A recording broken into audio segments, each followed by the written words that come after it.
Hello, and welcome back to my channel.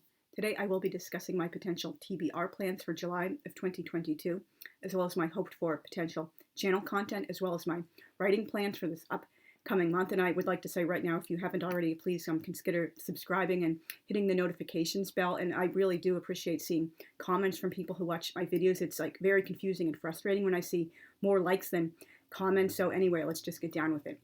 Now, I did take part in the Ancients-a-thon, read-a-thon during June of 2022, but unfortunately I didn't get to finish reading all the books and didn't get to some of the books I had planned to read either, and one of them is the Heptameron by Marguerite de Navarre, Queen of France, which was written in the 17th century. I've been wanting to read this book for years and years, but only just now got a copy. It's a used copy, but thank God there are no markings in it. It's just the cover is a little bit creased, and it was written in 16th century France, intended to be kind of like a French version of the classic Decameron by Giovanni Boccaccio, which was one of my all-time favoriteest books. But there are only 72 stories currently known, so that's why it has the title Heptameron instead of Decameron French version. But apparently many modern historians believe she actually did complete the work, but we just don't know where these remaining stories in the work are. So hopefully, God willing, someday they will be found and be completed if they really do exist. And it has, very similar stories and themes and such to Decameron, for example, clergy behaving badly, people cheating on their spouses, just, the whole gamut, the rainbow of humanity,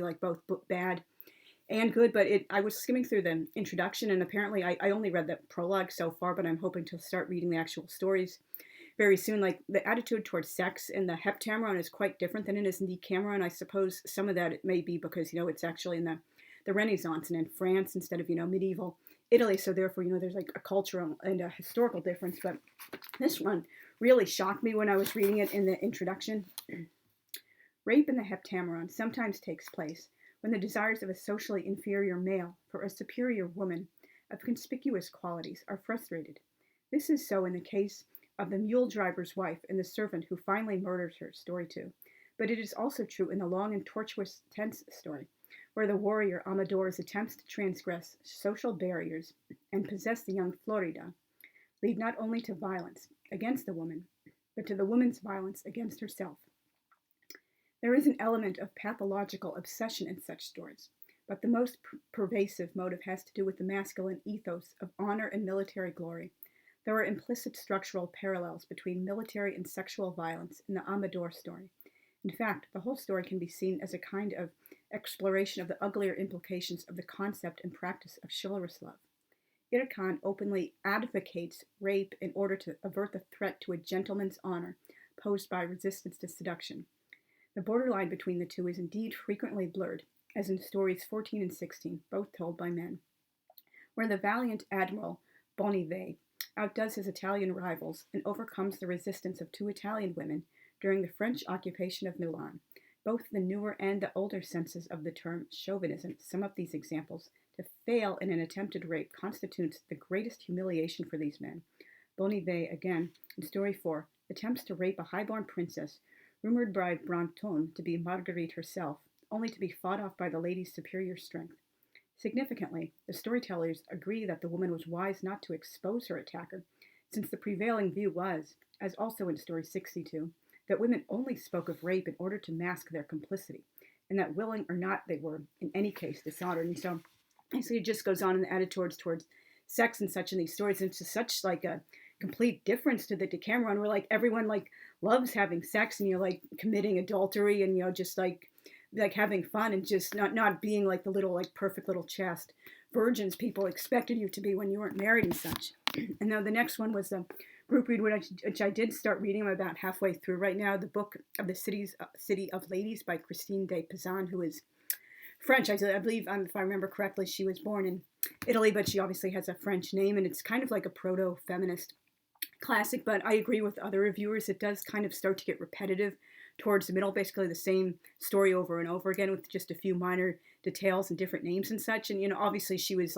operating under a medieval Christian European mindset, so obviously I can't judge her with modern eyes and such, but she does definitely put that spin on a lot of her interpretations of such. And it's kind of maybe silly isn't the right word, but just kind of interesting from a modern perspective. She takes a lot of stories of women who we know are obviously mythological creatures, or maybe at most semi legendary, and presents them like actual historical women, and I'm told by people who have read part 3 of the entire book, the stories of the martyrs kind of start to sound the same after a while, and that's kind of annoying to me. Again, I know I shouldn't be like imposing my own view on these stories, but like one of her things that she praises these women for, oh, she was a virgin all her life. Isn't chastity forever wonderful? I'm so glad I don't come from a tradition that teaches, it's better to be chaste your entire life than to have sex, because in Judaism you're like not necessarily like required, but like strongly encouraged to get married and have sex according to like what your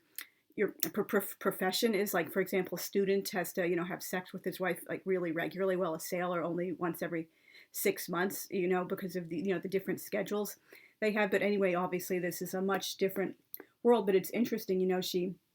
She's obviously not, like a modern feminist. I personally follow second wave feminism mostly, but she like comes to agree with some things like, oh, of course women can't be, judges or lawyers or serve as witnesses in legal cases because we're just not as good as men and such, like, and we should like dutifully accept like the role for women, which is second class, even if we can be, intelligent and do wonderful things. But anyway, this is like a sea change, like very, very different for like her era. She's obviously not all the way towards being like a modern feminist, but she's, for her era, this was like groundbreaking, like actually challenging the status quo and saying, hey, women aren't all stupid, like foolish ninnies who can't learn anything or like manage kingdoms or go out to war or anything like that. So anyway, obviously keep in mind your modern sensibilities and try to like realize like she's not trying to sound like outdated or offensive on purpose. This was just the only worldview she knew, and at least give her credit for like significantly challenging large portions of it. And of course, unfortunately, there are a couple of anti-Semitic comments in that, but what else is new in books from the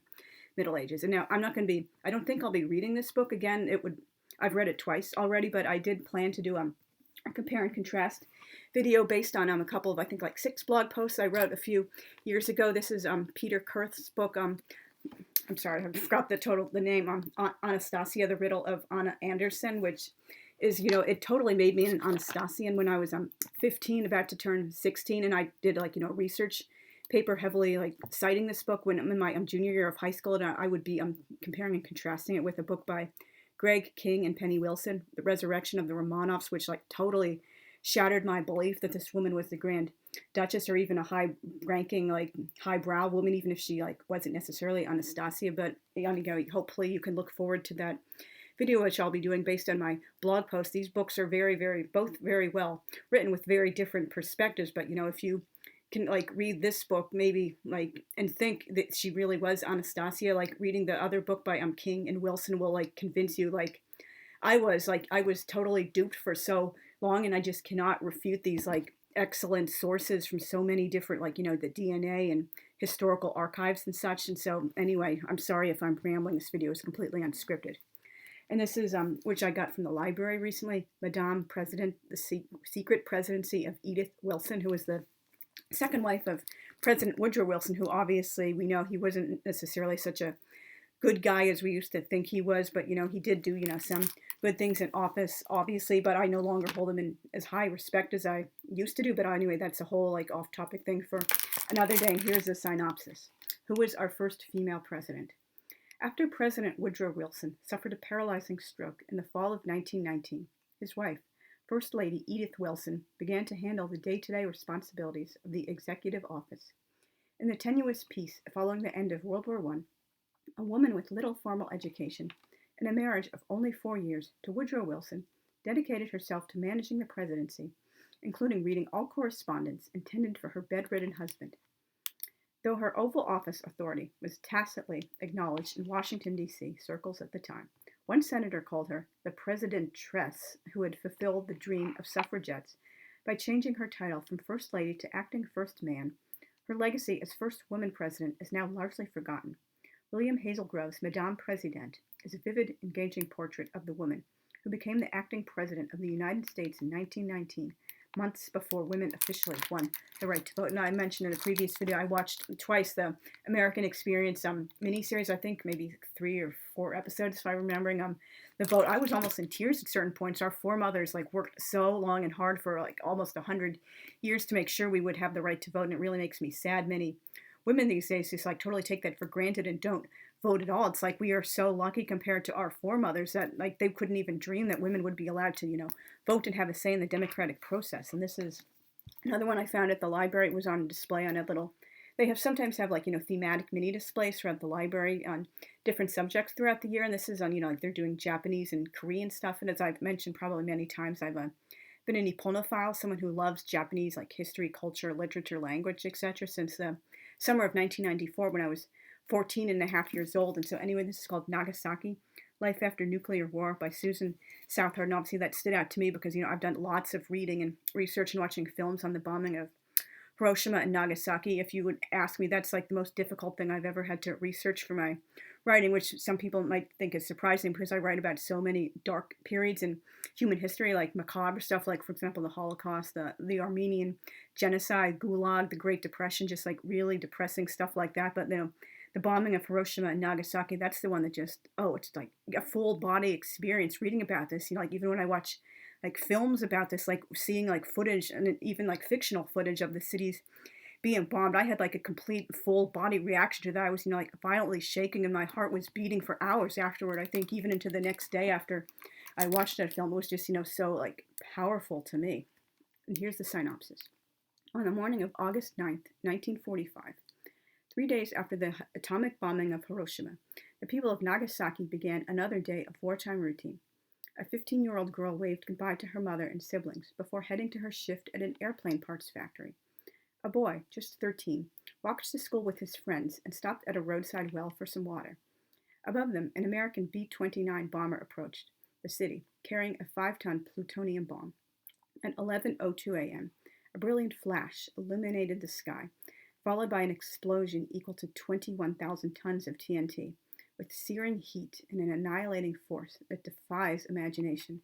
The blast tore through factories, shops, and homes, carrying unprecedented levels of radiation that penetrated the bodies of human beings and animals.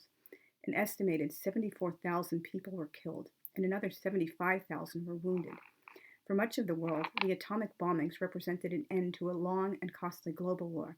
But for tens of thousands of survivors who barely escaped death beneath the mushroom cloud, their new lives as hibakusha, atomic bomb-affected people, had just begun. Susan Southard spent more than a decade researching and interviewing hibakusha and atomic bomb historians, physicians, and specialists to reconstruct the days, months, and years after the bombing. Using powerful eyewitness accounts, Southard unveils the neglected story of the enduring impact of nuclear war. Nagasaki takes us on the astonishing journeys of 5 survivors, all teenagers at the time of the bombing. From 1945 to Nagasaki today, we watch them and other hibakusha across the city navigate an uncertain future with punishing injuries, acute and late onset radiation-related illnesses, and haunting fears that they would pass on genetic disorders to their children and grandchildren. In a remarkable act of human resilience, even as U.S. policies kept their suffering hidden in their own country and around the world, a small number of survivors made the very personal choice to speak out about their experiences. Their goal is to ensure that Nagasaki remains the last atomic bombed city in history. And it's my view very strongly, and my views are not up for discussion, that we should never have bombed Hiroshima and Nagasaki. But anyway, that's like a whole discussion for a whole other day. I felt that way since I was like 14 or 15 years old. And anyway, here's another book about Japan. This is a graphic novel, Tokyo Travel Sketchbook by Amaia Arrazola. Kawaii culture, wabi-sabi design, female samurais, and other obsessions. And I've really liked graphic novels since 2011 when we first, started reading them in my YA literature class. That was one of the few genres of books I actually liked in this class. But, it's just really interesting how people can, tell a story through just, well, obviously not only through drawings in most graphic novels, but just with minimal text, and it like really draws you in and you perfectly understand everything without, needing to have like a full-length traditional prose novel. And I, obviously love Japanese culture. Some of these drawings obviously look kind of like vulgar, but, hopefully the entire book won't be like that. And here's another one I saw, which was on display. They're doing like A to the Z biographies of people over the last year or so, and they're getting up towards the end of the alphabet. This is about Laura Ingalls Wilder, Pioneer Girl, the annotated autobiography edited by Pamela Smith Hill. And it's basically Laura's, autobiography she handwrote with notes about it and into the sides and differently, like photographs of her family and the places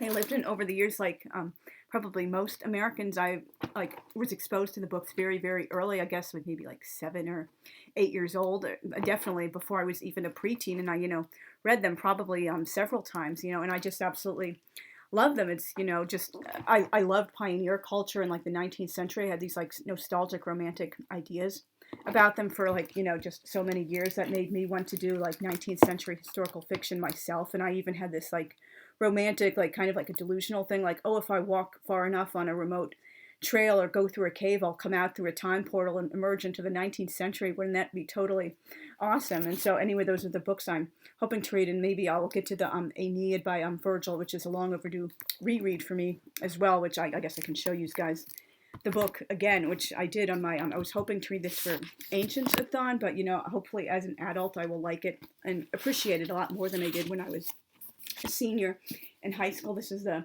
Robert Fagel's translation, which I've dipped in and out over the last year or so, particularly when like getting passages from my alternative history about Dante. As you know, Virgil is his literary love, his master from whose tongue springs so wide a river of speech, whose great sweet style inspired his own and such like that. And so anyway, and this is, I will be continuing to do my long, it's been on hiatus for a while, but thankfully I have finally gotten back to it seriously. And this year, it's the book formerly known as The Very Last, which is the third book in my prequel Atlantic City series set over the course of 1940. This is the book I did all my notes for what I'm going to be doing in the rewrites for the third and fourth books. The Very Last does have a new and improved title for publication, but I'm not revealing it. As I've said many times, I want to keep it a secret until publication, just like I did for the new and improved titles of the first 2 books. And I just had my fountain pen refilled, so hopefully I can continue making notes. I've done all the chapter by chapter notes for the third and fourth books, but now I'm just like adding stuff about like the